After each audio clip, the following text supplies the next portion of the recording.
bütün həyatı elə öz-özü ilə söhbətdən ibarətdir bəlkə də. Amma söhbətlərin ən gözəli, ən şirini, ən həzin olanıdır. Həzin söhbətlərsiz günümüz olmasın. Çünki insan ruhunun məhz həzin söhbətlərə ehtiyacı var. Həzin söhbət, həzin ifanın sinonimidir. Yəni səmimiyyət, yüksək duyğu, gözəllik, dərin mənanın ifadə formasıdır.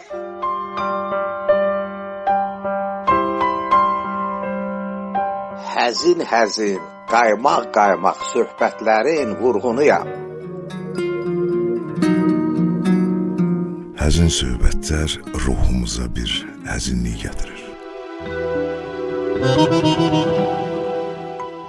Həzin söhbət kövrək bir nəğmə kimi ürəklərə yol tapır.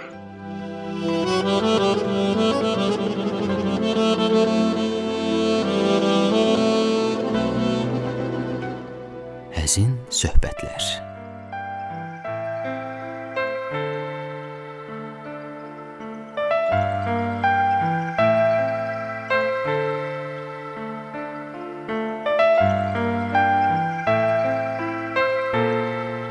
Axşamınız xeyir olsun, əziz dinləyicilər. Yenə də Həzin Söhbətlər proqramından sizi mən Samir salamlayıram və düşünürəm ki, bu axşam da çox maraqlı bir gün sonu yaşaya biləcəksiniz. Bugün yenə də Həzin Söhbətlərdə həzin söhbət edəcəyim bir həmsöhbətim var və qeyd etmək istərdim ki, illərdir ki, bax bu insanı mən tanıyıram, sənət tərəfini bir kənara qoyuram və bir insan olaraq nə qədər səmimi bir insan olduğunu söyləyə bilərəm. Eyni zamanda da ki, çox gözəl işinin peşəkarı, sənətkarıdır deyə bilərəm. Bax bu haqqda da belə söyləyə bilərəm və az sonra biləcəksiniz ki, söhbət kimdən gedir, kimin haqqda bax bu sözləri söyləyirəm və düşünürəm ki, səmimi dediyim bu insanla söhbətimiz də elə səmimi notlar üzərində qurulmalıdır. Əslində başqa cür düşünmək də olmaz. Və yəqin ki, həzin söhbətləri gözləyən dinləyicilərimiz, həsrətlə gözləyən dinləyicilərimiz bu gün də onlar üçün maraqlıdır ki, görəsən bu gün həzin söhbətlərdə həmsöhbətimiz kim olacaq? Güneşe açılan bir penceredir, yürekler okşayan şirin nəğmədir. Qoşulub tarixə uzaq yol gedir. Azərbaycan qazi olsun. arzularla kanan olup yaşayın. Ocaqda bir ot olub yaşayır. İki sevdan olup yaşayır. Azerbaycan qazi olsun.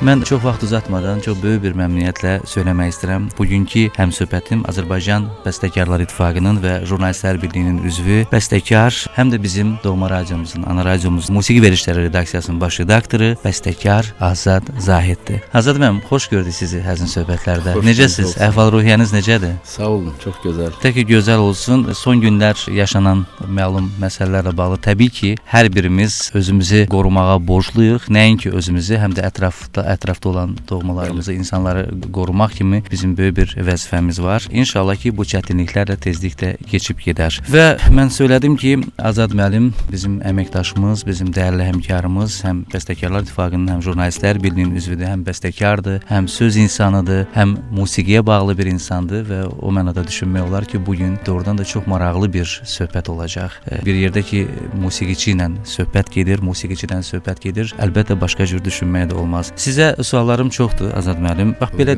sual vermək istəyirəm sizə. Mən bilirəm ki, sizin həyatınız başdan başa musiqiyə bağlıdır. Yəni, bu insan musiqi ilə yorulubsan. Təsadüfi deyil ki, 4-cü sinifdən siz artıq bir bəstəkar kimi özünüzü sınamağa başlamısınız və elə bax bu vaxtdan, sizin yeniyetməlik çağlarınızdan sizin bu sənətə, bəstəkarlıq sənətinə meyliniz olub və artıq bu illər bir daha bunu sübut edir ki, Azad Zahidin neçə-neçə mahnıları, yaratdığı əsərlər bir daha sübut edir ki, yəni o peşəkar bir bəstəkardır. Və təsadüf edir ki, siz bax o uşaqlıqdan başlayan, o bəstəkarlıqda başlayan yolunuz çox sonralar Azərbaycan Dövlət Konservatoriyasında davam etdirdiniz. Bizim böyük bəstəkarımız Qara Qarayevin sinfini bitirmisiniz. Biraz sonra indi siz bunlar haqqında özünüz məlumat verərdiniz. İstərdim ki, elə bir halda ki, uşaqlıqdan başladıq, elə uşaqlıq illərinizdən də siz özünüz danışasınız. Necə oldu? Nə idi bax bu hiss? Nə idi bu duyğu? İş ondadır ki, yəqin ki, mənim xəbrim elə yoğrulub. Niyə? Mənim anam pianoçu olub. Mənim anam da konservatoriyanı bitirmişdi vaxtilə və çox gözəl pianoçu olub və ömür boyu musiqi məktəbində dərs deyib fortepiano dərsləri. Ondan başqa televiziyada və radionun fondunda da onun lent yazıları da saxlanılıb, yəni ifaları. Atamın isə çox gözəl səsi vardı. Dəmir yol idarəsində işləyirdi, amma onun çox gözəl tenor səsi var idi. Vaxtilə söhbətindən bilirəm ki, həm də Lütfiyar İmanov cavanlığında, hələ ki o Lütfiyar İmanov kimi məşhur deyildi. Onlar atamla birgə dənizçilər klubuna gedib orada öz fəaliyyət dərnəyində iştirak edirdilər. Yəni atamın da çox gözəl səsi vardı və bizim evimiz həmişə qonaqlı qaralı olub və qonaqlarımız, qohumlarımız, dostlarımız yığışanda həmişə anamla atamdan xahiş edirlər ki, piyanonun arxasına keçərdi. Özdə atamın çox sevimli mahnısı vardı. Tofiq Quliyevin Sənə də qalmaz. Mənim evimdə indi də saxlamışam mən. Kislovodsk şəhərində olarkən mənim onda 1 yaşım var idi. Onlar orada səs yazma studiyaları var idi qabaq. Və orada bir dənə val buraxdırdılar bunlar. Orada bizim şəklimiz var. Yəni atam, anam, bacım və mən valın üstündə. Val belə biraz qalın kartondandı, yəni ki, o vaxt elə eləyirdilər. Yəni o xatirə kimi qalıb bizdə. Yəni anam ifa eləyir fortepianoda, atam da oxuyur. Sənə də qalmaz. Alışa bilmirəm mən yoxluğuna, gözümdən getirsən üfüqlər kimi. Sənsiz keçən hər gün ana ayana, qəmlə naxışlayır könül mülkümü. Sənsiz göylərimi tutub dumancan, məndən uzaq düşüb bahar həvəsi, dönüb damla damla axır gözümdən. Küləyin yaşı, durnanın səsi, yarpaq tək ömrümdən ayrılan hər gün, gözümdə, könlümdə həsrət bitirir. Bir vaxt çox sevdim ah qızıl gülüm, sehirli ətdə kədər gətirir.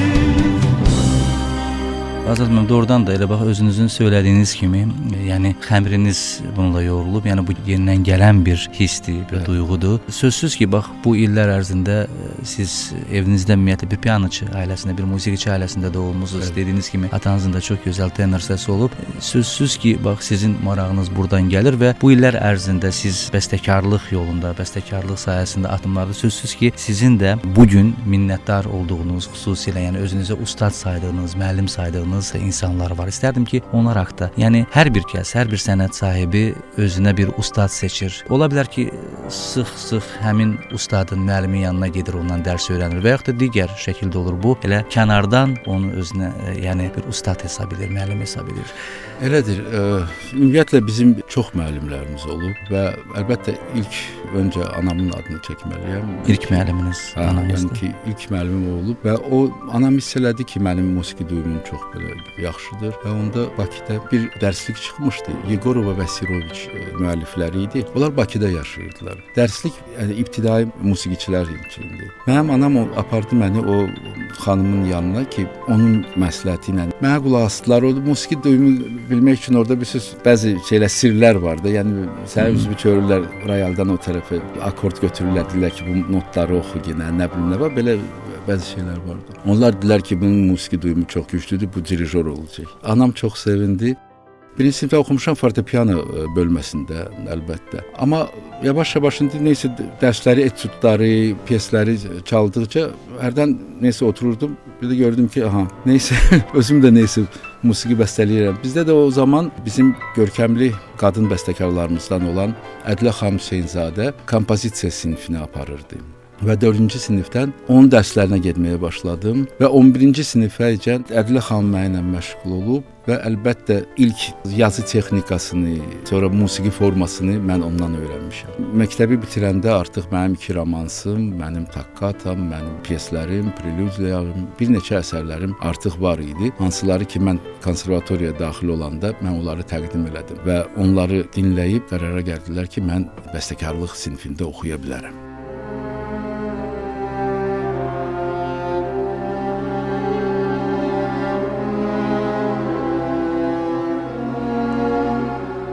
Təsadüfi deyil. Yəni Azərbaycan Dövlət Konservatoriyası, hazırki Musiqi Akademiyası təbii ki, yəni bura gələn, bu musiqi ocağında özünü görmək istəyən bir tələbə sözsüz ki, bax bunları da görürdü. Yəni böyük nəinki mahnı janrı. Mahnı janrında bilirəm ki, siz çox sonralar müraciət etdiniz. Bəli. Siz daha çox akademik janrda əsərlərə müraciət edirdiniz. Sözsüz ki, bunun da özünün çox çətin tərəfləri var, daha çətindir. Ümumiyyətlə indiyə qədər bax bu səpkili neçə əsəriniz var?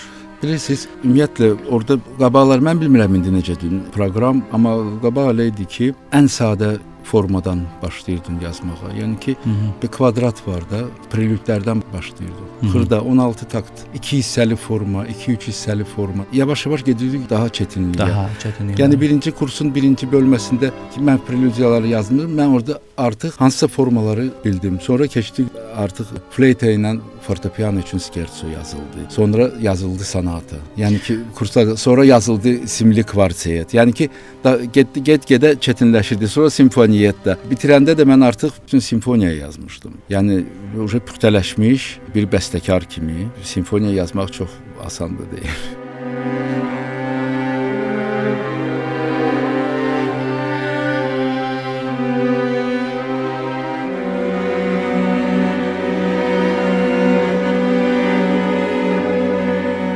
Sözünüzün qüvvəti, tutaq ki, bir mahnı janrını götürək, biraz musiqiyə meyilli olan insandırsa, yəni o melomandırsa, yəni hər birimiz öz-özlüyümüzdə, öz beynimizdə hər hansı bir mahnını, belə deyə də hər hansı bir mahnı öz beynimizdə yarada bilirik və sonra onu belə deyə də nota köçürə bilirik. Mahnıdır deyə təqdim edə bilərik. Təbii ki, bunun da peşəkar tərəfləri var. Həvəskar kimi bunu təqdim etmək olar. Amma o ki qaldı akademik əsərlər yaratmağa, dediyiniz kimi prelüdlərdən başlayır, sonra simfoniyetdə, taktlar, birinci, ikinci və üçüncü. Bu əsərlərin yaranması necə olur, hansı şəkildə olur? Ümumiyyətlə, o bəstəkarın iş prosesi mi deyək, yəni bu daha çətindir, daha sözsüz ki, buna günlər lazımdır, saatlar lazımdır. Aylar lazımdır. Yəni bir daha simfoniya yazmağa bəlkə 1 il lazımdır.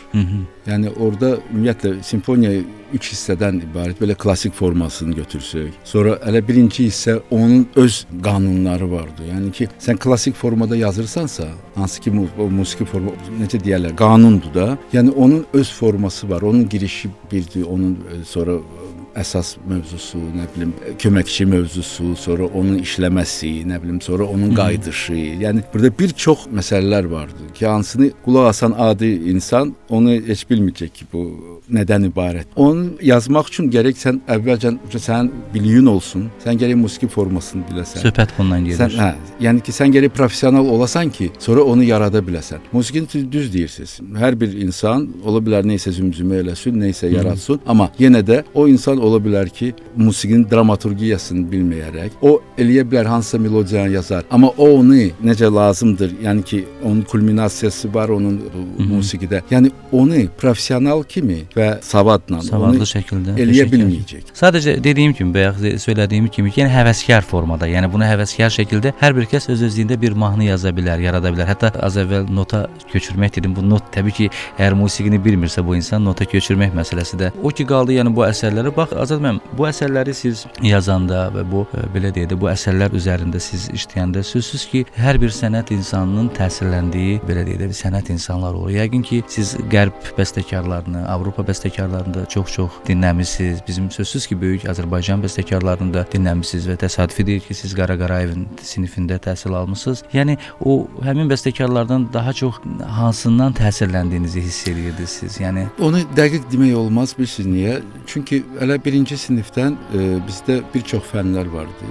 Yəni ki, və orada musiqi ədəbiyyatı fəni də vardı. Yəni biz bütün dünya bəstəkarlarının əsərlərini belə baxanda tanış olurduq onlarla, dinləyirdik. Yəni belə deyim ki, kimsə təsiri hələ deyil. Hətta başlanğıcda belə olur ki, hansısa böyük bir bəstəkarın o yaradıcılığı sizin üçün çox maraqlı gəlir və təbii ki, o siz öz yaradıcılığınızda da onun müəyyən çalarları özünü hiss elətdirir orada. Belə ola bilər. Çalarlar yox, mən deyim sizə. Yəni melodiyadan getməsin söhbət musiqidən, amma yazılma texnikası o başqa şeydir. Yəni onu ola bilər ki, kiməsə baxıb sən yəni öyrənirsən, yəni onu təkrarlamırsan. Yəni belə böyük bəstəkarlar olub və var ki, onlar simfonik orkestr üçün yazanda onun partiturasında, yəni ki, o bütün alətlər üçün bəstəkar özü yazır. Hər ayrıca sətirdə yazılır hər alət.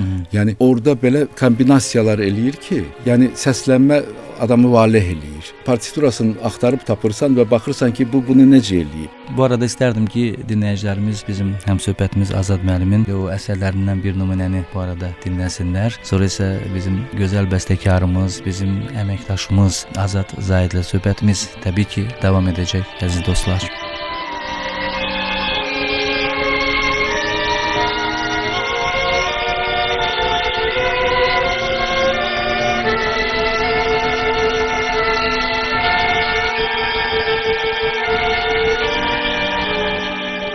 Əziz dostlar, siz həzin söhbətlərdəsiz və yeni qoşulan dinləyicilərimizin nəzər diqqətinə çatdırmaq istəyirəm ki, qonağımız, əslində qonaq demək olmaz bu insana, çünki hər gün üzbəüz gəldiyimiz bir insandır. Yəni bu evin, bu ailənin bir üzvüdür. Artıq 27 ildir burada. Burada sizə belə deyək də, bu ailənin bir üzvü, Azərbaycan Bəstəkarlar İttifaqının və Jurnalistlər Birliyinin üzvü, bəstəkar, radiomuzun musiqi verişləri redaksiyasının baş redaktoru Azad Zahidlə həmsöhbətəm. Azad müəllim, bax, sonralar siz mahnı janrına müraciət etməyə başladınız və o müraciət etdiyiniz mahnı janrında daha çox yeri vətənpərvər, patriotik mahnılar tuturdu. İnsanın içindən gəlməlidir. Yəni ki, indi biraz təvəzzökarlığı qoyaq qırağa. Belə oldu ki, mən çox vətənpərvər insan oldum. Yəni ki, mən istəyirəm o musiqini yaradım. Mən çağırış da yazmışam, mən bizim şəhidlər üçün də yazmışam mahnı. Bir çox mahnılarım məhz bu Qarabağla bağlı, Xocalıya həsr olunmuş. Sağ olsunlar Azərbaycan televiziyası. Xocalıya həsr olmuş hələ 2012-ci ildə bir tamaşa çəkildi. Musiqisini mən yazmışdım. Librettosu da Abdullah Qurbanindir və 2017-ci ildə isə 25 illiyinə həsr olmuş Xocalı faciəsinin Azərbaycan televiziyası yenə də bir film opera kimi çəkdi. Geniş belə bir 71 dəqiqəlik film opera idi. Yəni ciddi işlər görmüşük.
Kanımızı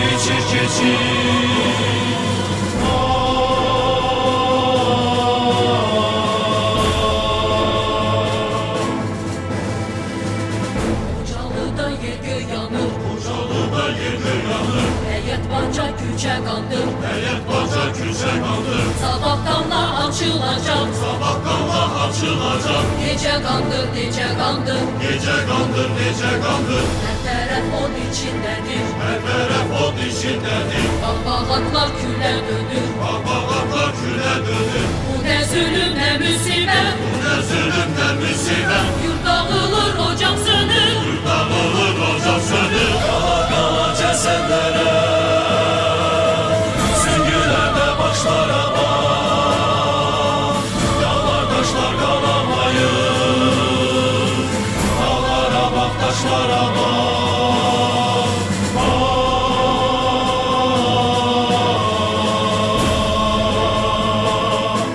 Bir halda ki, bugün həm söhbətimiz musiqiçidir, musiqiyə canı ilə, qanı ilə bağlı olan bir insandır. Yəni başqa cür düşünməyə də olmaz. Sırf daima biz musiqi haqqında, musiqinin o dərinlikləri haqqında söhbət eləyəcəyik və bir bəstəkarla doğrusu bu mövzuda söhbət etməyin bir başqa zövqü var. Və mən dinləyicilərimizə onu da söyləmək istəyirəm ki, ara sıra biz Azad müəllimin pianoda çalğılarını da eşidirik. Yəni hərdən o bax belə deyək də o ilham pərisi gəlir deyək. Daha çox bax o pianoda hansı əsərlərinizi ifa edirsiniz? Əslində biz bunları tez-tez eşidirik, amma sadəcə olaraq o əsərlərin adlarını deyək, yəni onlar... Valla, deyim ki, öz əsərlərimi çox ifa edirəm, yalan olar. Ümumiyyətlə, mən belə görsən hansısa caz piyesi, ya neysə belə xoşladığım xarici, ya elə bizim mahnını oturub bir çalıram. İndi burada mənim otağımda, aradakı mən otururam, pianino vardı və bir də görsən oturub neysə yazıram masa arxasında. Bir də görsən durdum, açdım pianino,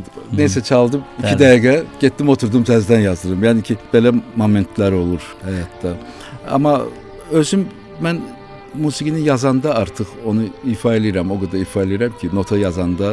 Çünki biz bəstəkarlar, professional bəstəkar musiqini yazanda o onu mütləq əl üstü götürür, nota yazır. Mahnılarımı çalmağı çox da sevmirəm. Bax Azad müəllim, bu illər ərzində artıq dediyiniz kimi 27 il söylədiniz. Buradayam. 27 ildir ki, burada çalışırsınız. Artıq 30 ilə yaxındır ki, siz burada Doğma Radiomuzda çalışırsınız və bu illər ərzində siz, yəni sırf bir musiqiçi olaraq da, musiqi redaksiyası olaraq da radiomuza, siz bu redaksiyadan neçə fərqli musiqimizə, milli musiqimizə, qərb musiqisinə aid verilişlər təqdim olub.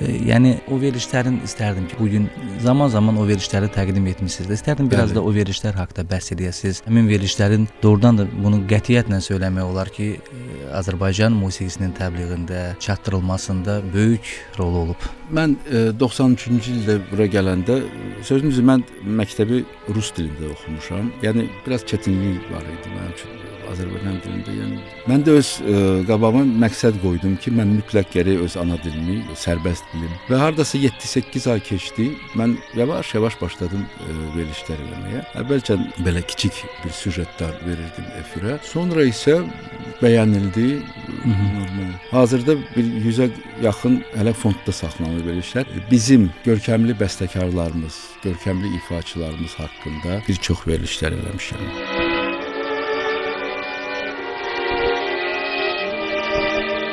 Deməyəcəm ki, çox sağ olun təşrif buyurduğunuza görə. Çünki hər zaman bizimlə birlikdəsiz, bizim gözümüzün önündəsiz. Çox maraqlı söhbətə görə sizə dərin təşəkkürümü bildirirəm. Və buradan dinləyicilərimizə səslənirəm bir daha. Söyləmək istəyirəm ki, Həzin Söhbətlər proqramında həm söhbətiniz yenə mən Samir idim, həm söhbətimiz isə bizim sevimlimiz Azərbaycan Bəstəkarlar İttifaqının Jurnalistlər Birliyinin üzvü, bizim radiomuzun musiqi verilişləri redaksiyasının baş redaktoru, bəstəkar Azad Zahidlə həm söhbət idim. Düşünürəm ki, siz də maraqlı anlar, dəqiqələr keçirdiniz və son olaraq hər birinizə sözlə bərabər daima musiqi ilə də olmanızı diləyirəm. Deyirlər ki, sözlə musiqi vəhdət təşkil edir. Bu vəhdət heç zaman pozulmasın, bunu arzu edirəm və elə bax bu arzu ilə də yavaş-yavaş bizim bugünkü proqramımızı, Həzin Söhbətləri yekunlaşdırmaq istəyirəm. Son olaraq bir daha söyləyirəm ki, həm söhbətimiz Samir idi, rejissorumuz Anar Məmmədov, səs operatorumuzsa Aynur Eldar qızı idi. Yenidən görüşmək ümidi ilə salamat qalın, Allah amanında. Gün doğdu, ay təzələndi, zəfəri mübarək vətən əskəri. Qızıl lalələrdən don geydi dağlar, al yaşıl bəzənib yenə yurt yeri. Ağır şərili çal, ay aşıq qardaş, qayı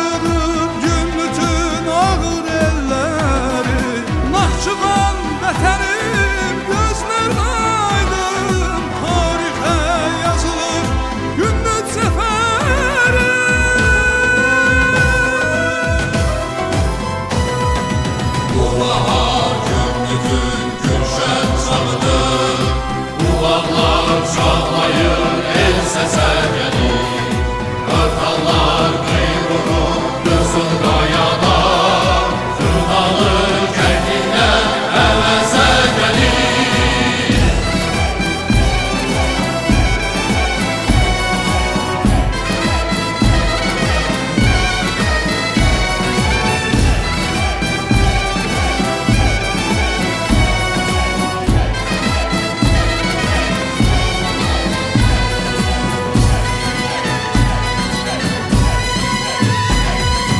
Çərşənbə günündə bulaq başına yığışsın yerə də nişanlı qızlar, Kəror yalısına qoşulsun hamı, çıxsın köynəyinə sədəfli sazlar.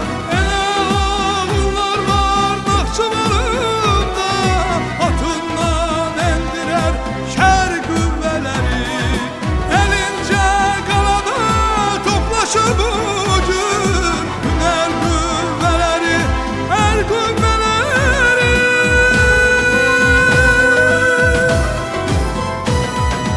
Alış zirvəsindən Dələ təpədən, Gündüzə uzanır gedir o yollar, Qurbani gəlsən də yığ yığır şeylər, Rapşıda Xankəndi Şuşa Laçınvar. Asəfin Adilin ruhu şad olub, Asəfin Adilin ruhu şad olub. Ay əllər gündüzün keçi qaydır, Əskər hərarəti, əskər nəfəsi, Həsrətdən, həsrətdən qovrular.